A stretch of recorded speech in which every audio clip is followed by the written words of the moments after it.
Salut. Alors du coup ça fait super longtemps, vraiment j'ai pas fait la suite de ma vidéo. Ça fait grave longtemps carrément, mes cheveux ils ont poussé entre temps. N'importe quoi YouTube. J'étais censée dire la fin de la vidéo le jour où je suis rentrée de Miami, mais j'ai eu tellement de petits soucis et puis après j'ai eu la flemme tout simplement. Donc là on est actuellement le 5 septembre. On est le 5 septembre alors que j'ai quitté Miami le 11 juin. Donc ça fait longtemps. Mais en fait, j'ai vu tellement de commentaires de gens qui disaient oui, je t'ai vu sur YouTube, machin, t'as jamais fini la vidéo, machin, que du coup, je vais terminer. Et je vais donner mon avis du coup sur EF. Donc là, actuellement, je suis à Miami. Je suis revenue pour profiter de Miami, mais autrement. Je vais vous raconter pourquoi du coup. Donc, t'as froid? Oui, donc EF. Donc, comme je vous avais dit, moi j'étais partie parce que je voulais améliorer mon anglais. Donc, j'ai un bon niveau d'anglais dans le sens où je comprends très bien. Et vas-y, je pense que je peux quand même formuler mes phrases, mais il me manquait beaucoup de vocabulaire et de confiance en moi. Et je me suis dit, je vais partir dans un pays anglophone. Il était hors de question que j'aille en Angleterre parce qu'il faisait trop froid. Et bon, Australie, j'allais pas y aller non plus, c'était trop loin. Donc, les States, c'était un bon compromis. Et Miami, il y avait du soleil, donc j'étais contente. EF, c'était une bonne idée, puisque voilà, on est logé, nourri, blanchi quand même. Miami, c'est cher quand même, hein. Franchement, là, je suis dans un Airbnb. Bon, en vrai, ça passe, mais je suis restée 4 semaines à Miami. J'aurais pas pu me permettre de payer autant de nuits dans un Airbnb, dans un hôtel. Et j'aurais pas pu faire 4 semaines dans une auberge de jeunesse, parce que les auberges de jeunesse, c'est pas cher du tout. Mais voilà, faut le faire, rester avec toute la terre dans la chambre, des gens que tu connais pas, toujours barricader tes bagages, surtout si tu viens pour 4 semaines, t'as beaucoup de vêtements et tout, non c'est pas possible. Donc EF c'était bien, donc moi j'ai payé 3K pour 4 semaines, le billet d'avion n'étant pas compris. Bon, du coup, je vais vous faire un avantage, inconvénient EF. Donc, je vais commencer par les mauvaises choses et je vais terminer quand même par ce que j'ai aimé. Donc, moi, EF, ce que j'ai pas aimé personnellement, vraiment, ça regarde que moi. C'était ma chambre. En fait, elle était bien, mais je trouvais qu'il y avait une odeur particulière dans la chambre. Et vu qu'on ne pouvait pas ouvrir les fenêtres, c'était relou en fait. Et on ne pouvait pas faire partir cette odeur. Je ne pourrais pas savoir vous expliquer ce que ça sentait, mais j'en pouvais plus. La clim... voilà quoi, ok, ça rafraîchit la chambre, mais ça n'aérait pas quoi. Après bon, quand j'ai été dans les chambres de potes, j'ai vu que c'était vraiment que ma chambre qui avait ce problème. J'ai eu beau signaler 2-3 fois, j'ai pas eu de retour, donc ça c'était un peu chiant. Un point négatif, il y a aussi vraiment le rapport à l'argent. Voilà quoi, et je pense qu'ils doivent payer l'eau, l'électricité et tout, c'est bien, mais parfois ils abusent un peu du prix. Franchement, ne prenez pas de billets d'avion chez eux. Moi, je l'ai pris toute seule. Ils vous proposent des trucs à 800 € fixes. Ils disent que c'est des prix fixes. Alors que j'ai pu payer mon billet à 400 et quelques, 500 toute seule, aller-retour. Après, bon, il n'était pas modifiable sur le retour, donc ça c'est un peu chiant, j'avoue. Mais vous pouvez trouver moins cher ailleurs si vous cherchez vous-même. Pareil pour les assurances, l'assurance qu'ils proposent, voilà quoi. Enfin, je pense qu'avec vos cartes bleues, vous avez des assurances parfois qui sont déjà incluses ou que peut vous proposer votre banque. Il suffit de vous renseigner et de pas... voilà, parfois EF, voilà, ils aiment beaucoup l'argent. Hein, voilà, à chaque chose qu'ils proposent, ça va être payant, ça va être vraiment un coût. Même parfois les activités, il y a des choses, franchement faites-le vous-même, regardez les prix en groupe, regardez les prix en voiture, parce que parfois en fait ce que vous payez c'est juste le transport et ils vous abandonnent là, ils vous abandonnent sur les lieux. Et en plus le pire c'est qu'ils reviennent vous chercher, donc vous n'avez pas le temps de profiter et vous avez payé super cher le transport sans profiter. Et c'est quelque chose que j'ai pas apprécié du tout. C'est quelque chose, enfin je veux dire c'est un inconvénient, mais en vrai j'ai aimé, mais ça m'a un peu saoulée aussi d'un côté, c'est la nourriture. Pourquoi? Parce que vraiment, c'était très bon. Mais moi, j'ai bien aimé en tout cas. Mais c'était souvent la même chose. Vraiment, ça changeait pas vraiment. Voilà, on pourrait vous réciter tous les menus qu'il y a eu. Ça revenait souvent. C'était fatigant. Moi, ce que j'avais pas aimé, mais bon, après, on peut pas tout avoir, c'est qu'il n'y avait pas de repas le soir. Mais bon, j'imagine que pour les restaurateurs, ça devait être compliqué niveau planning. C'est pas question niveau planning, il fallait juste avoir le personnel du midi, le personnel du soir. Comme pour Amazon, par exemple. Effectivement, mais du coup, je sais pas comment ça se passe pour eux. J'ai trouvé ça un peu chiant de devoir payer à manger le soir. D'ailleurs, ça se rejoint, mais il n'y a pas de frigo.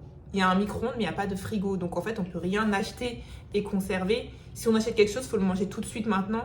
Ce qui fait qu'en fait, ça nous pousse à la consommation. Et vraiment, je pense, Miami, j'ai plus dépensé pour de la nourriture et les Uber que pour mes activités à moi. Donc ça, c'est relou. C'est plus concernant Miami, mais justement, enfin, voilà, l'accessibilité, c'est un peu relou. Enfin, il y a les bus et tout, mais c'est pas comme en France, quoi. C'est un peu plus compliqué. En plus, nos cartes, elles passent pas. Bon, les chauffeurs, ils acceptaient parfois qu'on monte, mais parfois, il y en a d'autres qui disaient non. Là, quoi, tu tournes à peine le regard, le bus, il passe. Ça, c'est des trucs super chiants. Donc, ce que je peux conseiller, si vous avez le permis, c'est de louer une voiture. Sinon, vous allez vous ruiner avec tous les Uber. Si vous êtes en groupe, bah, de prendre des Uber en groupe, quoi. Mais bon.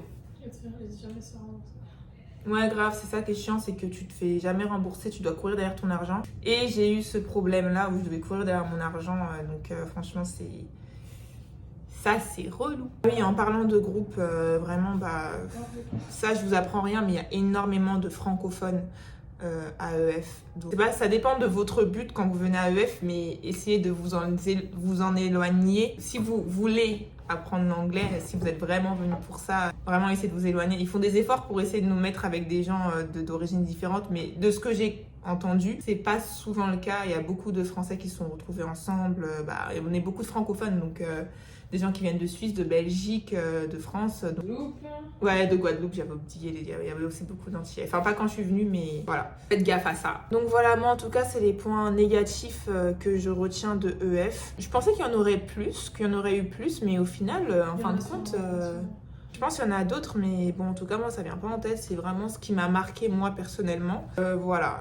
Mais sinon, après, en point positif, je trouve quand même que déjà, mon objectif principal, apprendre l'anglais, enfin améliorer mon anglais, je trouve que franchement super. Je suis arrivée, j'avais un B1, j'ai fini en B2-2, je sais plus trop. Et bon, après j'avoue les niveaux ils veulent rien dire, hein. C'est un peu fake, hein. Franchement, tu vas en B2B, j'ai l'impression que tu apprends les mêmes choses que dans les niveaux précédents, mais en fait, les cours, ils vont vite. Tu changes à chaque fois de leçon. En tout cas, moi, mon prof que j'avais, il était super. Super, big up à Albert si tu passes par là. Et ouais, non, il était bien. Et on passait très vite les cours. Et quand on comprenait pas, il revenait vite fait dessus. Et franchement, ça allait très vite, c'était bien. J'avais une bonne ambiance en classe, donc ça aidait bien aussi. Moi, j'ai beaucoup appris en vocabulaire, en formulation de phrases aussi. Sur certains temps que je maîtrisais pas, que je savais même pas que ça existait. Donc franchement, j'ai beaucoup appris. Bon, ça, c'était avant que je sèche les cours. À un moment, j'en ai eu marre. Ouais, franchement, j'ai beaucoup appris en cours. Et je suis beaucoup sortie, même si au début je traînais beaucoup avec des Français. Je suis beaucoup sortie, je me suis fait des amis locaux. Du coup, ça m'a aidé à améliorer mon anglais. Et franchement, j'ai remarqué qu'en fait, c'était pas forcément que tu n'y arrives pas, mais c'est qu'il faut que tu te lances. Et que j'avais pas... Ouais, voilà, il faut qu'on pratique. Et en fait, j'avais pas beaucoup de pratique, vu qu'en France, je parle anglais avec personne. Je parle toute seule, quoi, sous la douche, mais c'est tout, quoi. Enfin, je vais chanter mes chansons, je parle toute seule. Mais j'ai jamais eu de vraie conversation avec un anglophone. Donc là, ça a vraiment, vraiment changé. Et vu que j'étais pas là en vacances, enfin, si j'étais en vacances, mais c'était pas vraiment des vacances, je pouvais plus parler anglais. Parce que j'ai été dans des pays anglophones en vacances. Et voilà, quoi, tu fais que demander ton chemin, donc t'expérimentes pas vraiment. Mais là, c'était différent. Et vraiment, j'ai remarqué, j'ai pu vraiment voir mon niveau. Et franchement, je suis pas... Donc vraiment, ouais, voilà, je suis ressortie de Miami beaucoup plus confiante quant à mon niveau d'anglais. Et voilà, ça c'est un bon point positif parce que je suis venue pour ça. Du coup, je sais en gros comment m'améliorer et quels défauts viser pour que je parle un peu mieux anglais mais que ce soit plus fluide, etc. Même si on m'a déjà dit que c'était fluide, mais bon. L'autre point positif, je disais que c'était la nourriture, quand même j'aimais bien. Je sais qu'il y en a qui aimaient pas trop, mais moi j'aimais bien. C'était pas super varié, mais pour une cantine, c'était pas mal. Je m'attendais vraiment à pire. Vraiment, surtout en Amérique, bref. C'était un chef haïtien commande. Je rigole parce que ce chef, il a eu des soucis, mais bon, bref. L'autre point positif que je vais citer, c'est les rencontres. La raison pour laquelle je suis revenue, c'est parce que j'ai rencontré une fille. Elle m'a plu. Elle est là, mais pas que la fille. Je suis trop belle. Ouais, bon, bref. Elle est trop belle, mon téléphone va bugger. De ma voilà, beauté. Exactement. Bon, c'est un point positif parce qu'on rencontre beaucoup de personnes de plusieurs pays différents. L'autre point positif, c'est le lieu, c'est Miami. Franchement, c'est cool. Il y a du soleil, bon, il pleut souvent. Les gens, ils s'habillent un peu comme ils veulent. Genre, on te juge pas trop sur ton apparence parce que tout le monde est un peu fou ici. Elle veut que montrer la vie de sa chambre. Dis ce que t'as mis de musique.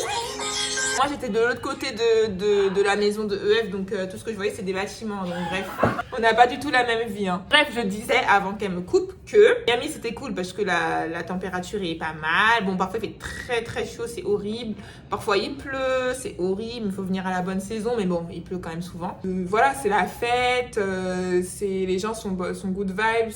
Donc c'est pas mal, il y a de beaux endroits à visiter quand même. Voilà, faut partir un petit peu de Miami Beach aussi. Hein. Faut partir, parce que Miami Beach, au bout d'un moment, ça y est, la plage, Ocean Drive, Lincoln Road, on a fait le tour. Faut aller vers le downtown, c'est pas mal. Faut sortir un petit peu même de Miami, c'est pas mal. Il y a de belles villes à visiter, franchement, n'hésitez pas. Ce que je retiens, c'est que le personnel était adorable. Franchement, le staff, vraiment, rien à dire. Rien à dire, c'est vrai que moi quand j'avais des demandes ils n'étaient pas trop là pour l'odeur dans ma chambre, mais pour le reste franchement ils étaient présents, même pour une amie qui avait eu un souci avec ses roommates, psychologiquement ça allait pas du tout, elle a pu avoir un entretien avec une fille du staff et tout, franchement ils sont présents, ils sont mignons et tout, même le personnel de la cantine, le personnel du ménage, vraiment tous des amours. Le fait qu'on soit dans un ancien hôtel aussi c'était pas mal, on a une piscine quand même privée, je sais que tous les EF n'ont pas ça, on est bien lotis quand même à Miami, hein. J'ai entendu qu'il y avait d'autres EF qui étaient pas ouf, alors que nous, oh my god, j'en ai ma chérie, regarde dans le placard en bas. Ça sert à quelque chose pour une fois. Oh mon dieu. Vraiment, si votre objectif c'est de parler anglais ou si votre objectif c'est d'aller en vacances et de profiter du système, foncez à EF et voilà, vivez votre vie. Moi j'ai grave aimé, je sais pas si je ferai un autre F pour la simple et bonne raison que quand même il y a quand même beaucoup de jeunes, genre de personnes de 17, 18 ans. Après ça dépend de la période où tu viens, mais c'est vrai qu'au début ça me saoulait quoi d'être la seule meuf qui avait 24 ans. Après j'en ai vu d'autres mais c'était déjà trop tard. Mais c'est une bonne expérience. Après je dis ça mais ça se trouve je vais le refaire hein, parce qu'il y a New York aussi. Je crois qu'il y a San Francisco. Il y avait San Francisco. San Diego. Ouais voilà. Ah ouais je me vois pas le faire. Mais ouais voilà. En tout cas c'est des bons trucs si vous avez la flemme de payer tout ce qui est hôtel, lit et tout. Franchement allez à EF. Après ce qui est chiant c'est qu'il faut quand même une intendance en cours donc...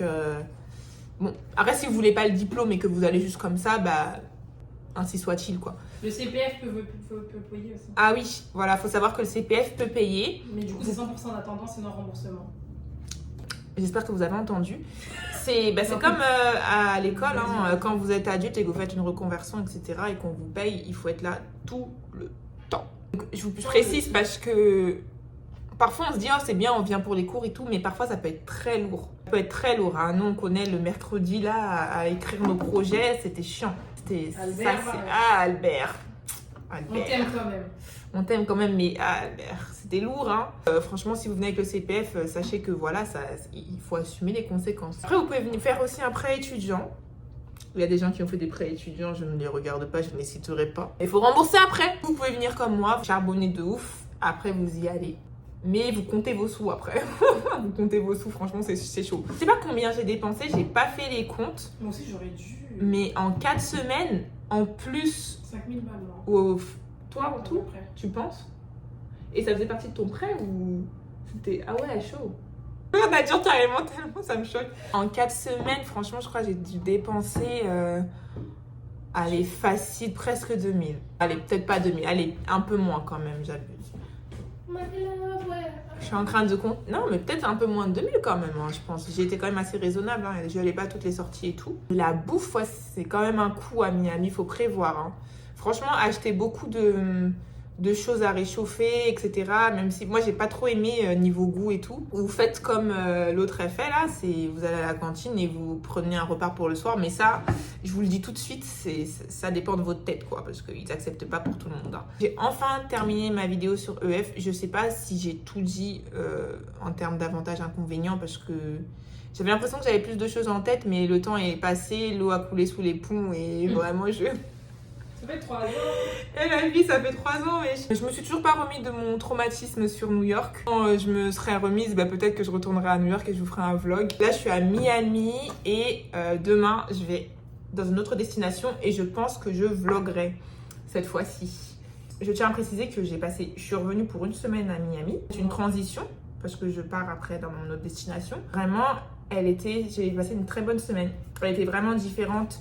En fait, quand on fait des choses non touristiques, c'est beaucoup mieux que tout ce qui est activité touristique. C'est quand même bien hein, de voir des trucs qu'il y a sur internet, Ocean Drive, les musées, Wynwood, aka mon quartier préféré, n'en déplaise à certaines meufs. Et voilà, découvrir, se perdre et tout, aller dans certains endroits qu'on connaît pas, aller parler avec les gens qui vivent ici, c'est beaucoup mieux. Et franchement, j'ai bien aimé cette semaine, et surtout que là on avait une voiture, donc ça m'a fait du bien. Donc voilà. Il y a une Eunice dans votre vie. Et il y a une Eunice dans votre vie, mais j'ai dit ton prénom du coup. Trop mignon. Regarde, elle m'a forcé à le dire et elle dit trop mignon. Je suis pas anonyme quand même. Et voilà.